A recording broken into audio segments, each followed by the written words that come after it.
Belum? Shalom, saudara. Kingdom Lifestyle kita hari ini berbicara tentang dari kitab Daniel pasal 9 sampai 10, Mazmur 123 dan Lukas pasal yang kelima. Kalau saudara lihat di Mazmur 123 ayat yang kedua, itu berbicara tentang sebuah pengharapan. Saya bacakan ayatnya. Lihat seperti mata para hamba laki-laki memandang kepada tangan tuannya, seperti mata hamba perempuan memandang kepada tangan nyonyanya, demikianlah mata kita memandang kepada Tuhan Allah kita sampai Ia mengasihani kita. Hari ini firman Tuhan berbicara tentang bagaimana Tuhan mengasihani kita. Mengasihani kita. Tuhan mengasihi pasti, tapi Tuhan mengasihani kita. Tuhan berbelas kasihan pada kita. Dan kalau saudara lihat dalam bacaan kita Daniel pasal 9 dan 10 berbicara tentang bagaimana Daniel ini sedang homesick.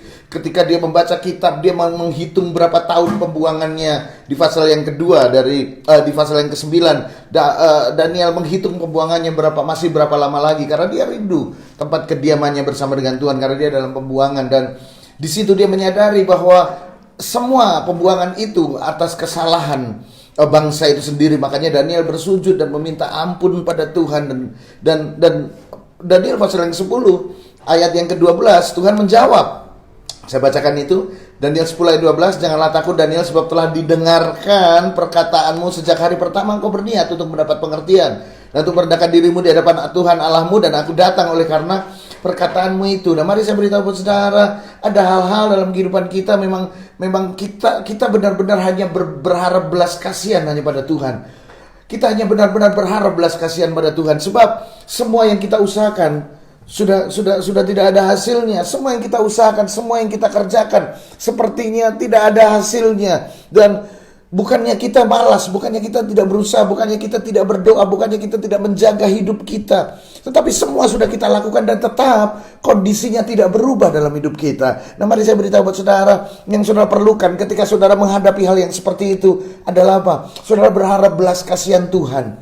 Belas kasihan Tuhan, mercy. Itu semestinya berbicara tentang apa? Saudara berharap kasih karunia-Nya Tuhan.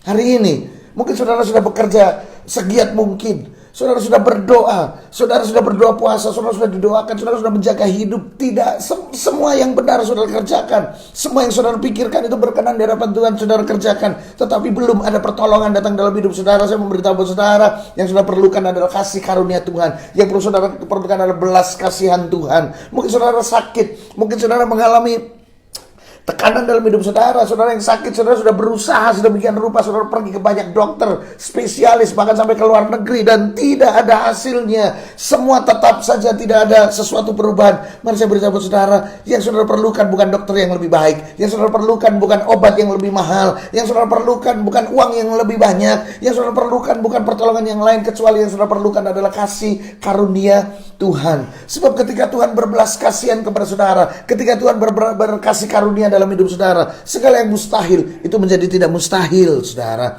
Sama seperti kitab Mazmur, seperti seorang hamba yang mengharapkan, yang memandang tangan tuannya. Dia berharap bahwa ketika itu tangan tuannya adalah apa? Karena pada waktu itu seorang raja, tangannya bergerak sedikit, maka orang akan tahu apa yang dimaksudkan oleh raja, apa yang diinginkan oleh raja. Dan seorang hamba itu hanya berharap tangan raja itu bergerak, dan itu adalah pertolongan buat dia. Atau yang kedua, tangannya bergerak dan itu adalah penghukuman buat dia. Tapi buat setiap orang, setiap anak Tuhan, ketika tangan Tuhan bergerak, itu adalah pertolongan. Hari ini pastikan saudara tidak dalam keadaan berdosa, saudara pastikan tidak dalam keadaan kesalahan, dosa dan pelanggaran.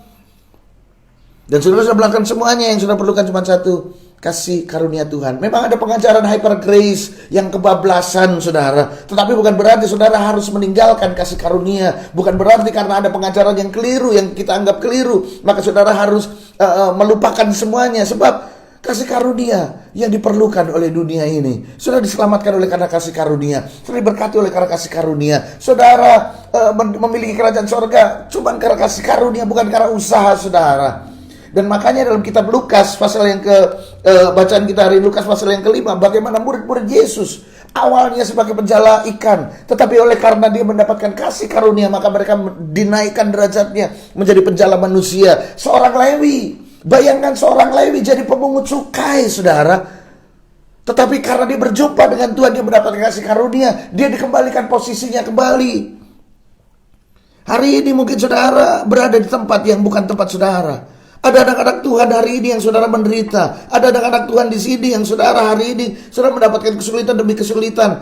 Ada anak-anak Tuhan hari ini yang berdiri bukan di tempatnya. Hei, di situ bukan tempatmu. Kalau saudara menderita, kalau saudara mengalami segala tekanan, himpitan, sakit, penyakit, saya berkata buat saudara, itu bukan tempatmu. Tempat pada tempat yang diberkati, padang rumput yang hijau, tempat air yang tenang.